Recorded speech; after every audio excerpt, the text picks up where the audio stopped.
الحمد لله نحمده ونستعينه ونؤمن به ونتوكل عليه ونعوذ بالله من شرور أنفسنا ومن سيئات أعمالنا من يهده الله فلا مضل له ومن يضلله فلا هادي له ونشهد أن لا إله إلا الله وحده لا شريك له ونشهد أن محمدا عبده ورسوله فقد قال الله تبارك وتعالى فأعوذ بالله من الشيطان الرجيم بسم الله الرحمن الرحيم اليوم أكملت لكم دينكم وأتممت عليكم نعمتي ورضيت لكم الإسلام دينا صدق الله مولانا العظيم وصدق رسوله النبي الكريم أما بعد محترم دوستو بھائی اور عزیز ہو، گزشتہ جمعے کو اسی آیت شریفہ کے تعلق سے چند باتیں عرض کی گئی تھی، لیکن اس میں لوگ غلط فہمی کے شکار ہو جاتے ہیں۔ بعض لوگوں نے ایک بہانہ اور ذریعہ بنا لیا، تو اس سے پہلے کہ وہ غلط فہمی دلوں سے نکلے میں یہ عرض کر دوں کہ دیوبندیت کیا ہے۔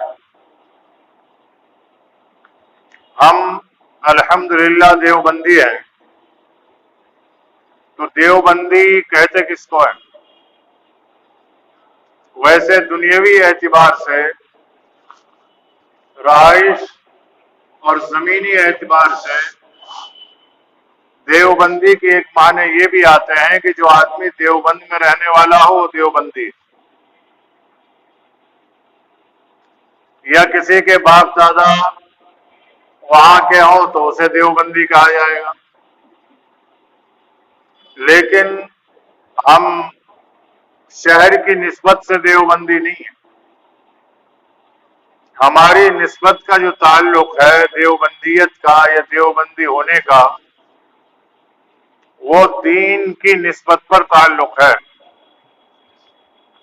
کیوں؟ اس لیے کہ دیوبندی کا عقیدہ یہ ہے کہ دین برحق وہ ہے جو اللہ نے دیا اور اس کے نبی نے لیا، یہ ہے دیوبندی کا عقیدہ۔ ما آتاکم الرسول فخذوہ وما نہاکم عنہ فانتہوا، رسول تمہیں جو دیں وہ لے لو، جس سے وہ منع فرمائے اس سے رک جاؤ۔ اس کا نام دیوبندیت ہے۔ اور بعض لوگ کہہ بھی دیتے ہیں بعض وقت کہ کیا تم دین کے ٹھیکیدار ہو؟ کوئی دیوبندی دین کا ٹھیکیدار نہیں ہے، بلکہ دین کا چوکیدار ہے۔ جس طریقے سے جب نبی کریم صلی اللہ علیہ وسلم پر یہ آیت شریفہ نازل ہو گئی کہ آج تمہارے لیے تمہارے دین کو ہم نے مکمل کر دیا، اللہ فرما رہا ہے اپنے قرآن، اور نعمت خداوندی کو تمہارے اوپر مکمل کر دیا، شریعت محمدی کو، قرآن عظیم کو، اور دین اسلام سے اللہ راضی ہو گیا۔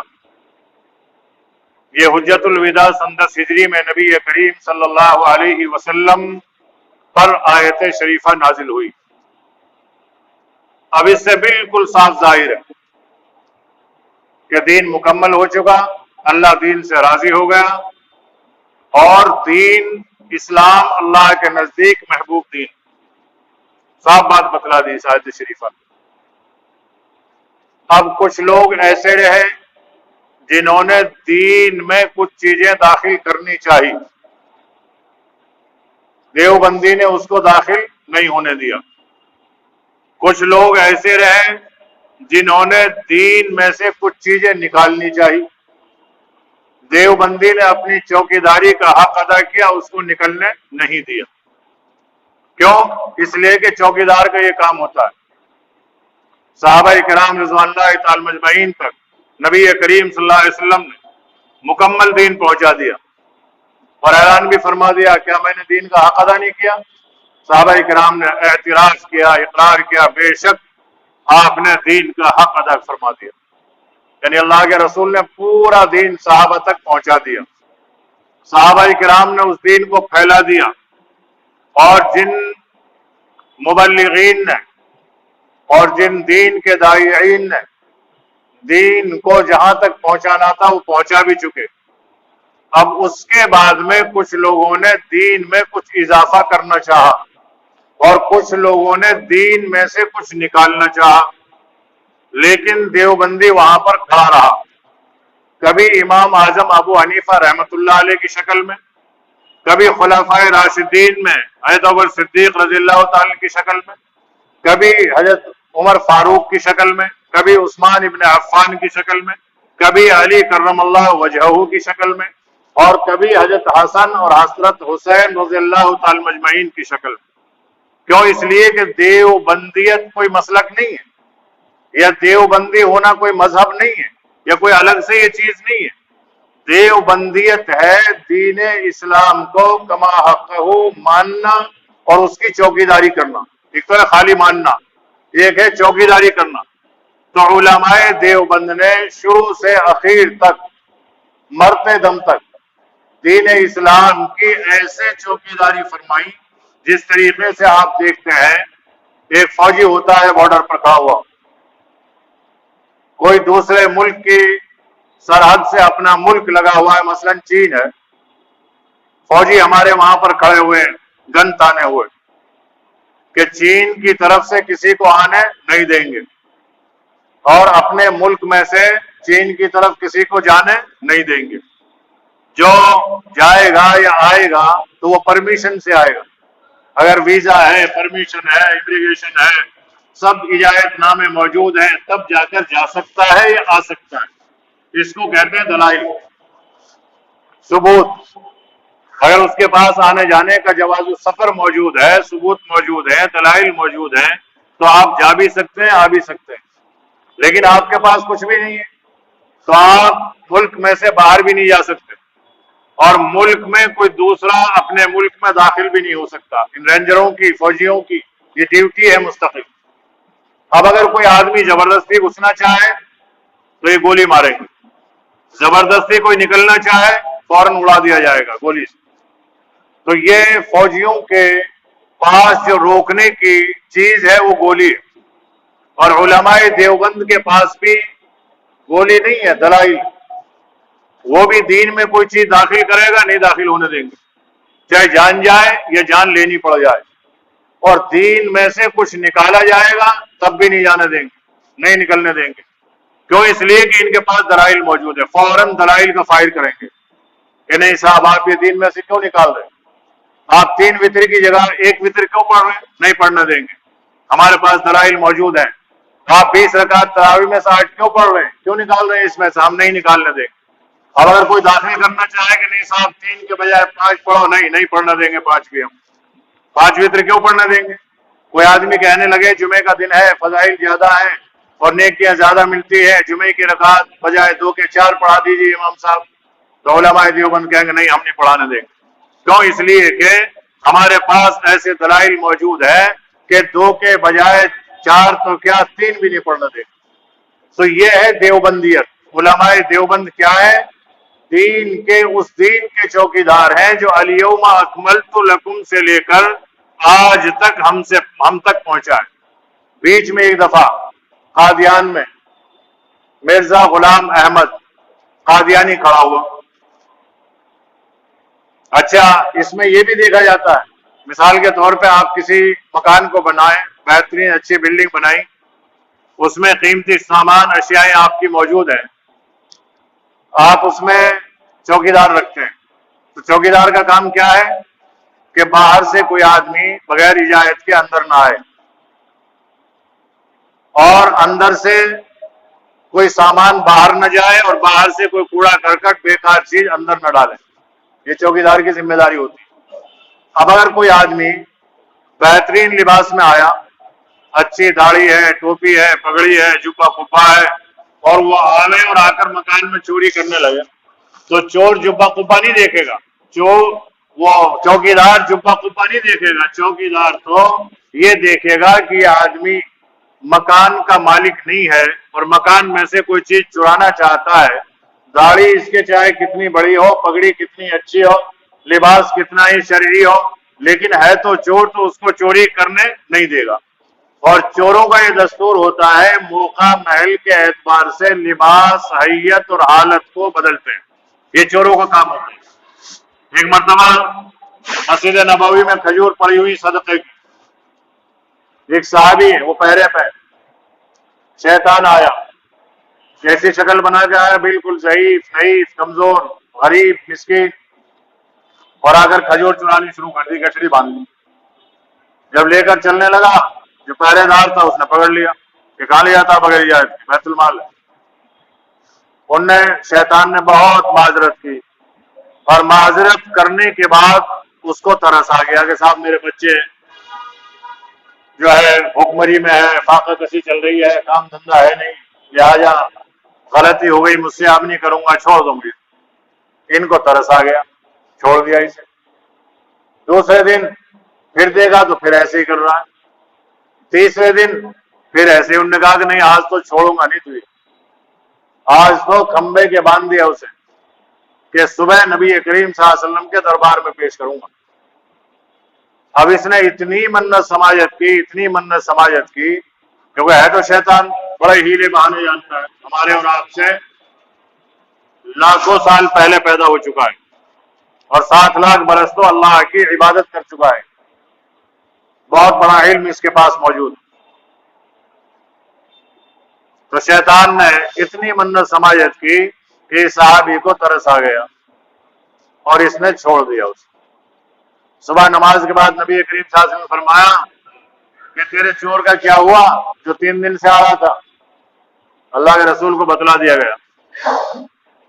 انہوں نے کہا جی انہوں نے منت سماجت زیادہ کی، مجھے ترس آ گیا، میں نے چھوڑ دیا۔ اللہ کے رسول نے فرمایا وہ شیطان تھا، اگر تو نہیں چھوڑتا تو سارے لوگ صبح دیکھتے اسے۔ تو شیطان بڑے ہیلے بنا بنا کر آتا ہے دین میں کچھ چیز داخل کرنے کے لیے، دین میں سے اچکنے کے لیے، کہ اس میں سے کچھ چرا لو، کم کر دو دین کو، تاکہ دین کی شکل صورت مست ہو جائے۔ اور جس دین کو نبی کریم صلی اللہ علیہ وسلم پھیلا کر گئے امت میں، اس میں کمی واقع ہو جائے۔ تو دیوبندی علماء کا کام کیا ہے کہ نہ کم ہونے دیں گے نہ بڑھنے دیں گے، پوری چوکیداری کا حق ادا کریں۔ تو مرزا غلام احمد قادیانی آیا، لمبی داڑھی، موٹی پگڑی، نیچا جبہ قبہ، اور کہنے لگا کہ میں بھی نبی ہوں۔ تو کیسا نبی ہوں؟ میں بروزی نبی ہوں، ظاہر میں انسان جیسا ہوں، عام انسانوں ہوں، لیکن اندرونی میرے اندر روحانیت نبوت کی، نعوذ باللہ استغفر۔ مستقل اپنا مسلک چلانا شروع کیا۔ علماء دیوبند نے فوراً اپنے ہتھیار اٹھا لیے کہ دین میں نئی چیز داخل کرنے کے لیے شیطان جو ہے غلام احمد قادیانی کی شکل میں آیا۔ مقدمہ دائر ہوا، اسمبلی میں بحث کے لیے لوگوں کو بلایا گیا۔ مفتی محمود الحسن صاحب نور اللہ مرقدہ کو چنا گیا کہ آپ دلائل دیں گے۔ تو مفتی صاحب فرماتے ہیں کہ جب میں اسمبلی میں گیا تو مرزا ناصر ان کی طرف سے وہاں پر آیا تھا اپنے دلائل ثابت کرنے کے لیے۔ اس وقت ان کا ٹھکانہ آج بھی لندن میں ہے، مرزائیوں کا، قادیان میں بھی ہے۔ تو مفتی صاحب فرماتے ہیں کہ میں دیکھ کے حیران رہ گیا، اتنی لمبی داڑھی، اتنا بہترین پگڑی اور بہترین جبہ اور قبہ، اب بھلا میں اسے کیسے ظاہر میں ثابت کروں گا کہ یہ کافر ہے، اور لوگ کیسے مان لیں گے میری اس بات کو یہ کافر اتنا اچھا دکھائی دے رہا۔ تو مفتی صاحب فرماتے ہیں کہ میرے برابر میں ایک رکن اسمبلی بیٹھا تھا، ابھی بحث شروع نہیں ہوئی تھی، تو وہ کہنے لگا حضرت کیا قرآن میں بھی کوئی دلیل ایسی ہے کہ اللہ کے رسول خاتم النبیین ہے؟ تو مجھے بڑا تعجب ہوا، یہ اپنا آپ کو پڑھا لکھا مانتا ہے، جانتا ہے، اسمبلی کا رکن ہے، اور پھر مجھ سے یہ باتیں پوچھ رہا۔ تو میں نے کہا ہاں قرآن میں دلائل موجود۔ تو بعض وقت ایسا ہوتا ہے کہ ہم قرآن پاک کو پڑھتے تو ہیں لیکن سمجھتے نہیں، جانتے نہیں. تو حضرت نے فرمایا کہ اس کی دلیل تو پہلے پارے کے پہلے ہی رکوع میں موجود ہے. ابھی اسمبلی کہنا ہے میں نے تو الف لام میم کا پارہ پڑھا ہے, ترجمہ بھی مجھے آتا ہے, لیکن میں تو سمجھ نہیں پایا. تو حضرت نے فرمایا سمجھنے کے لیے وقت چاہیے, علم چاہیے, سمجھ چاہیے. تو حضرت نے ان کو تلاوت کر کے فرمایا والذین یؤمنون بالغیب والذین یؤمنون بما انزل الیک وما انزل من قبلک وبالآخرۃ هم یوقنون, جس کا ترجمہ یہ ہے کہ ایمان والا وہ ہے, ایمان والے کی پہچان یہ ہے کہ جو اس بات پر ایمان لاوے, اس چیز پر, اس وحی پر جو آپ کی طرف نازل کی گئی ہے, محمد صلی اللہ علیہ وسلم آپ پر جو نازل ہوا ہے اس کا ایمان اس پر بھی ہو, اور من قبلک جو آپ سے پہلے نازل کیا گیا ہے کلام الہی اس پر بھی اس کا ایمان. لیکن بعد کا ذکر نہیں کہ آپ کے بعد بھی جو نازل کیا جائے اس پر بھی آپ ایمان لاؤیں. مومن کی پہچان یہ نہیں بتلائی اللہ نے, بلکہ وبالآخرۃ فرمایا کہ آخر تک اب کچھ نازل ہوگا ہی نہیں. آپ سے پہلے نازل ہو چکا اللہ کا کلام, اور اب آپ کے اوپر نازل ہو چکا, اب آپ کے بعد آخرت تک کوئی کلام نازل ہوگا ہی نہیں. یہ دلیل ہے سیدھی. تو کہنے لگا بات سمجھ میں آ گئی, میں تو اب تک سمجھ ہی نہیں پا رہا. ہم نے بھی قرآن پڑھا, ترجمہ بھی پڑھا, لیکن یہ بات تو سمجھ میں آئی کہ جو پہلے نازل کیا گیا اس پہ بھی ایمان لانا ضروری, اور نبی کریم صلی اللہ علیہ وسلم پر جو نازل ہوا اس پہ بھی ایمان لانا مکمل ضروری, اور بعد کا کوئی تذکرہ ہے ہی نہیں. ورنہ پھر آیت شریفہ یوں ہوتی وما انزل الیک وما انزل من قبلک وما انزل من بعدک, کہ جو تیرے اوپر نازل ہوا اس پہ بھی ایمان ہو, تیرے پہلے سے نازل ہو چکا اس پر بھی ایمان ہو, اور جو آپ کے نزول کے بعد نازل ہو اس پر بھی ایمان لانا ضروری ہو. یہ ہونا چاہیے تھا یہاں. تو اس نے فوراً تسلیم کر لیا. بحث چلی مرزا ناصر سے. تو مرزا ناصر نے سب سے پہلے سوال کیا مفتی محمود حسن صاحب سے, کیا آپ یہ بتلائیں کہ نبی کریم صلی اللہ علیہ وسلم خاتم النبیین, اور قرآن سے دلائل دیں. مفتی محمود حسن صاحب نے انا خاتم النبیین یہ آیت شریفہ تلاوت فرمائی کہ محمد صلی اللہ علیہ وسلم خاتم النبیین. تو مرزا ناصر بولا صاحب یہ تو عربی کا جملہ ہے, اور عربی میں خاتم کہتے ہیں مہر کو, تو یہاں تو مہر کا ذکر ہے, یہاں ختم کرنے کا ذکر کہاں ہے؟ تو مفتی صاحب نے فرمایا قرآن تیرے اوپر اترا ہے میرے اوپر اترا ہے؟ نہیں جی, نہ میرے اوپر نازل ہوا نہ آپ پر, یہ تو محمد صلی اللہ علیہ وسلم پر نازل ہوا. تو مفتی صاحب نے فرمایا کہ اچھا ٹھیک ہے, تو پھر ہم محمد صلی اللہ علیہ وسلم سے پوچھ لیتے ہیں آپ کے حدیث میں. چلو, اللہ کے رسول نے فرمایا کہ انا خاتم النبیین لا نبی بعدی. اللہ کے رسول نے فرمایا کہ میں خاتم النبیین ہوں اور میرے بعد کوئی نبی نہیں ہوگا. یہ اللہ کے رسول نے خود فرمایا ہے. جس پر یہ قرآن نازل ہوا ہے, تو اب تم بتلاؤ کہ خاتم النبیین کا تمہارا بتلایا ہوا ترجمہ بہتر ہے یا محمد الرسول اللہ صلی اللہ علیہ وسلم کا بتلایا ہوا ترجمہ بہتر ہے؟ سب نے کہا کہ نبی کا بتلایا ہوا ترجمہ ہے اصل. فوراً فیصلہ ہو گیا واقعی مرزا غلام احمد قادیانی کافر ہے, اور جو اس کے ماننے والے وہ بھی کافر, اور جو نبی کریم صلی اللہ علیہ وسلم کے بعد دین میں نئی باتیں ایجاد کریں وہ بھی مرزائی جیسے ہی. کیوں؟ اس لیے کہ میں عرض کر رہا تھا کہ آج کا ہمارا موضوع ہے دیوبندیت. پچھلے جمعے میں اسی آیت شریفہ کے ضمن میں کچھ باتیں ہوئی تھی, تو کچھ لوگوں کو خاص باتیں اچھی نہیں لگی. ایک صاحب کہہ بھی رہے تھے نہیں صاحب ایسا نہیں ذکر کرنا چاہیے. میں نے کہ پھر کب کرنا چاہیے؟ مرنے کے بعد ذکر کریں گے کیا؟ جب ہمیں پڑھایا گیا ہے, بتایا گیا ہے, حکم دیا گیا ہے, اور پگڑی جب دستار فضیلت باندھی جاتی ہے اس وقت سند دی جاتی ہے, اس میں معاہدہ ہوتا ہے کہ تم حق بات کو واضح کرو گے اور حق بات کو نہیں چھپاؤ گے. اس بات کا معاہدہ ہوتا ہے, تب جا کر سر پر پگڑی باندھی جاتی ہے بخاری شریف کے اختتام پر.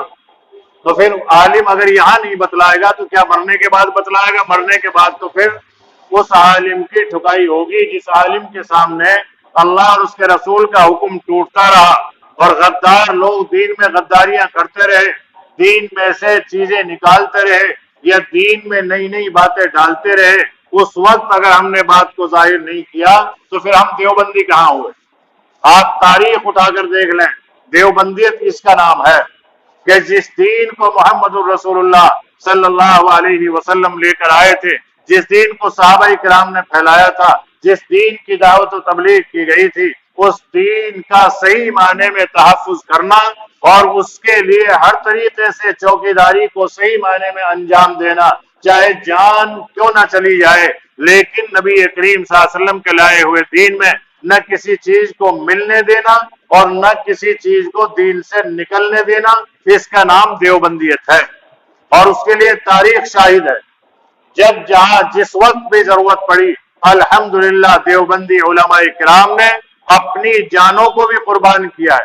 اگر دعوت اللہ کی ضرورت پڑی ہے تب دیوبندی پیش ہے، اگر ملک کی تحریک آزادی کی ضرورت پڑی ہے تب علماء دیوبند پیش ہے، اگر کہیں مساجد اور مدارس کے وجود میں مکاتب کے چلانے کی، مدارس کے چلانے کی ذمہ داریاں آئی ہیں تو وہاں بھی دیوبندی الحمدللہ پیش ہے۔ اور جب اسمبلی میں اور ممبر آف پارلیمنٹ کے اندر، وہاں پارلیمنٹ میں حق بات کو کہنے کی ضرورت پڑتی ہے تو مولانا بدر الدین اجمل جیسے آج بھی دیوبندی علماء کرام پارلیمنٹ کے اندر موجود ہیں۔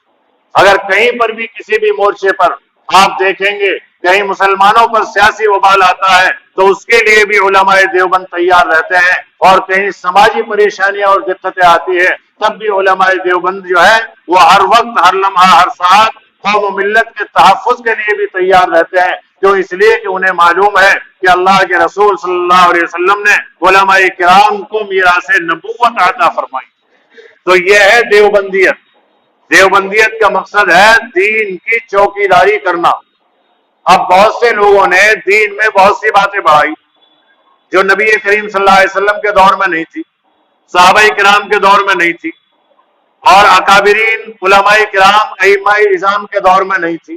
آج اگر ان کو کوئی ہمارے سامنے دین بنا کر پیش کرے گا تو ہم ان کی باتوں میں ٹھوکر مار دیں گے، اس کے لیے چاہے ہمیں جان کی قربانی کیوں نہ دینی پڑے۔ رہا مسئلہ مقابلے کا، دلائل موجود ہے۔ میں نے عرض کیا تھا کہ فوجی فائر کرتا ہے بندوق کی گولی سے، علماء دیوبند فائر کرتے ہیں دلائل کی گولی سے۔ دلائل موجود ہیں، قرآن کے دلائل موجود ہیں، احادیث کے دلائل موجود ہیں، صحابہ کرام کا دستور العمل موجود ہے، ہمارے اکابرین بزرگان دین کے دلائل ہمارے پاس موجود ہیں، ثبوت موجود ہے۔ امام اعظم ابو حنیفہ رحمت اللہ علیہ کے دلائل ہمارے پاس موجود ہیں۔ لہٰذا ہم مرتے دم تک نہ دین میں کسی چیز کو داخل ہونے دیں گے اور نہ دین میں سے کسی چیز کو نکلنے دیں گے۔ اس کا نام دیوبندیت ہے۔ دیوبندی کوئی فرقہ نہیں ہے، یہ دیوبندی کوئی مذہب نہیں ہے، دیوبندی کوئی الگ مسلک نہیں ہے۔ دیوبندیت تو آقا نامدار سرکار دو عالم صلی اللہ علیہ وسلم کے ناموس کو اور آپ صلی اللہ علیہ وسلم کی سیرت کو اور آپ صلی اللہ علیہ وسلم کے مشن کو، اس کے لیے قربانی دینے کا نام دیوبندیت ہے۔ اللہ تبارک و تعالی ان اکابرین کے مزارات مقدسہ کو نور سے پر فرمائے کہ جنہوں نے گولیاں کھا کھا کر اس امت کے اندر اس دین کے تحفظ کے لیے محنتیں اور کوشش۔ لوگ اصل میں دیوبندیت کو سمجھ نہیں پاتے۔ بہت سے لوگ تو یوں کہتے ہیں صاحب دیوبندی کیا ہے، ویسے ہی نیا مذہب بنا، کوئی نیا نہیں ہے۔ دیوبندیوں کی قدر پوچھنی ہے، جا کے پوچھو مدینہ کے گنبد خضرا سے۔ دیوبندی وہ علماء ہے جب گنبد خضرا روضہ رسول کا کلر بدلا جا رہا تھا، علماء دیوبند نے بادشاہ کے سامنے جا کر صاف کہہ دیا کہ ہم اس کا کلر نہیں بدلنے دیں گے آپ کو۔ کہ کیوں؟ کہ تم تو اس کو تماشا بنا لو گے۔ پہلے نیلا کلر، پھر سفید کلر، پھر بیچ میں درمیان میں سنہرا کلر رہا، اس کے بعد میں یہ ہرا کلر ہوا۔ جب ہرا کلر ہوا تو اس وقت علماء دیوبند فوراً جو ہے اپنا سینہ تان کر شاہ عرب کے سامنے جا کر کھڑے ہوئے کہ نہیں صاحب آپ کلر نہیں بدل سکتے۔ کیوں نہیں بدل سکتے؟ کہ تم تو اس کو کھیل بنا لو گے روضہ رسول کے کلر، ہم اس کلر کو اب بدلنے نہیں دیں گے۔ تو علماء دیوبند کے جمنے پر وہی کلر آج تک محفوظ ہے، اور پیٹنٹ کیا گیا، اس وقت لکھا گیا کہ قیامت تک اس کا کلر اب سبز ہی رہے گا۔ سبز گنبد پر نعتیں لکھنے والے ذرا یہ بھی سوچ لے کہ سبز گنبد کے کلر کو دینے کی دین بھی علماء دیوبند ہی کی۔ ترکیہ نے جب جنت البقیع کے سارے مزارات مقدسہ کو مسمار کر دیا، یہاں تک کہ حضرت فاطمہ الزہرا رضی اللہ تعالی کے روزے کو بھی شہید کر دیا اور سارے کے سارے نشان مٹا دیے۔ جب آخر میں گنبد خضرا کا نمبر آیا کہ اسے بھی جو ہے منہدم کر دیا جائے، علماء دیوبند نے فوراً بادشاہ کو اطلاع کر دی کہ نہیں، ایسا نہیں ہونے دیں گے، نبی خالی تمہارا نہیں ہے، تمہیں تو وہاں کا خادم اللہ نے متعین کر دیا ہے، اس پہ شکر ادا کرو، لیکن ہم روزہ رسول کو ہاتھ نہیں لگانے دیں گے۔ علماء بھی حیران عرب کے، اور وہاں کے بادشاہ بھی حیران۔ سارے عرب کے علماء کو جمع کیا گیا۔ جب سب جمع ہو گئے کہ کیا کریں، کہ اس کا آسان طریقہ یہ ہے کہ علماء دیوبند کو، علماء ہند کو سمجھایا جائے، اللہ کے رسول کی حدیث ان کو دکھائی جائے۔ عرب کا وفد آیا، علماء کا، بڑے بڑے علماء چوٹی کے عرب کے آئے، علماء دیوبند سے ملے اور آ کر کہا کہ آپ لوگوں نے اس پر اعتراض داخل کیا ہے، لہٰذا اللہ کے رسول کی حدیث یہ ہے کہ کوئی خبر پکی نہ بنائی جائے، یہ اللہ کے رسول کی حدیث ہے، اس کے بارے میں آپ کیا کہتے ہو؟ اب سارے حیران کہ روزہ رسول پکا ہے۔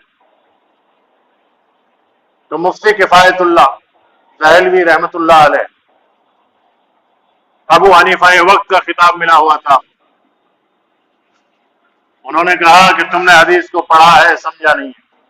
عرب کے علماء حیران، یہ ہندوستانی دیوبندی عالم عرب کے علماء کو کہہ رہا کہ تم نے عربی کی حدیث پڑھی ہے، سمجھی نہیں ہے، یہ پھر سے پڑھ کے سناؤ۔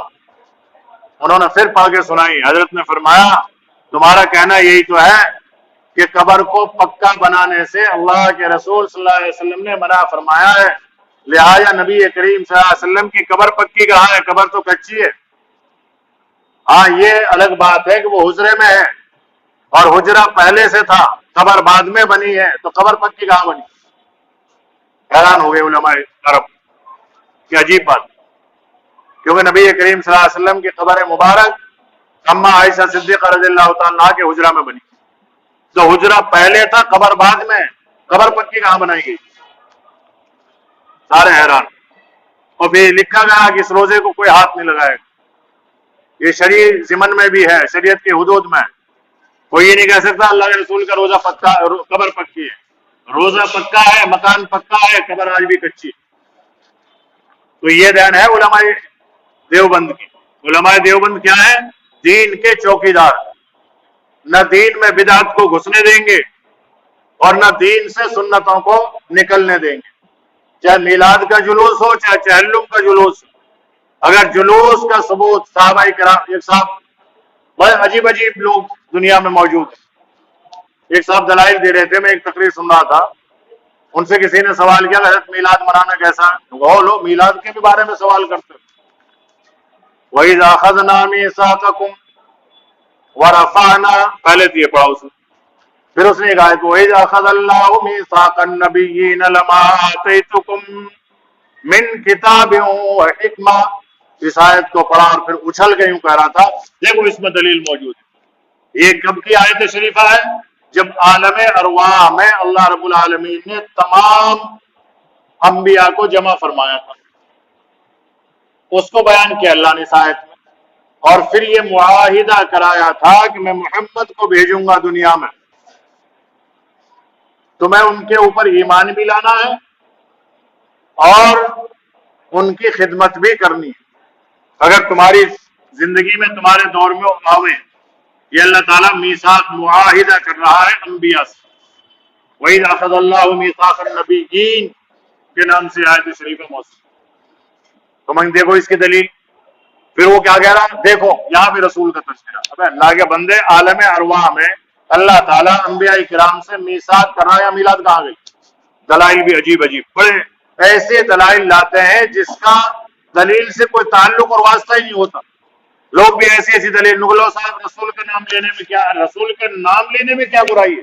ہم تو روزانہ ہمارے اکابر علماء دیوبند تو بیعت ہی کرتے وقت اصول میں بتلاتے ہیں کہ کم سے کم 100 بار روزانہ درود پاک پڑھنا پڑے گا، 100 بار صبح، 100 بار شام کو پڑھنا پڑے گا۔ یہ ہمارے اکابر علماء دیوبند، چھوٹا سے چھوٹا پیر بھی اپنے مرید کو یہ وظیفہ بتلاتا ہے۔ تو نبی کا ذکر کرنے سے کون منع کر سکتا ہے؟ شیطان ہی منع کر سکتا ہے۔ لیکن نبی کے نام پر ڈھول تاشوں کا بجانا، ناچنا اور گانا اور ڈانس کرنا، اور پھر جو ہے تمام وہ خرافاتیں کرنا جن کو نبی کریم صلی اللہ علیہ وسلم نے حرام فرمایا تھا، اور پھر کہنا کہ ہم یہ میلاد منا رہے ہیں۔ یہ کیسی میلاد؟ تو یہ لابی میلاد ہے، ابو لہب نے منائی تھی ایسی میلاد، اور کسی نے نہیں منائی۔ تو محترم دوستو، بھائی عزیزوں، تو دیوبندیت کو سمجھو کہ دیوبندی کہتے ہیں اس آدمی کو ہے جو دیوبندی علماء کی اتباع کرتا ہو، اور دیوبندی علماء کون ہے؟ جو دین کی چوکیداری کرنے والے ہوں، یہ ہے دیوبندیت۔ اللہ تعالی ہم سب کو ایسی دیوبندیت پر چلنے کی توفیق عطا فرمائے اور اسی پر خاتمہ فرمائے۔ وآخر دعوانا الحمدللہ رب العالمین۔ الله أكبر الله أكبر الله أكبر الله أكبر. أشهد أن لا إله إلا الله أشهد أن لا إله إلا الله أشهد أن محمدا رسول الله أشهد أن محمدا رسول الله. حي على الصلاة حي على الصلاة حي على الفلاح حي على الفلاح. الله أكبر الله أكبر. لا إله إلا الله. الحمد لله نحمده ونستعينه ونؤمن به ونتوكل عليه ونعوذ بالله من شرور انفسنا ومن سيئات اعمالنا من يهده الله فلا مضل له ومن يضلل فلا هادي له ونشهد ان لا اله الا الله وحده لا شريك له ونشهد ان سيدنا وحبيبنا وشفيعنا مولانا محمدا عبده ورسوله وارسله بالحق بشيرا ونذيرا بين يدي الساعه من يطيع الله ورسوله فقد رشد ومن يعصهما فقد ضل وغوى. نسأل الله ربنا أن يجعلنا ممن يطيعه ويطيع رسوله ويتبع رضوانه ويجتنب سخطه. يا أيها الناس إن لكم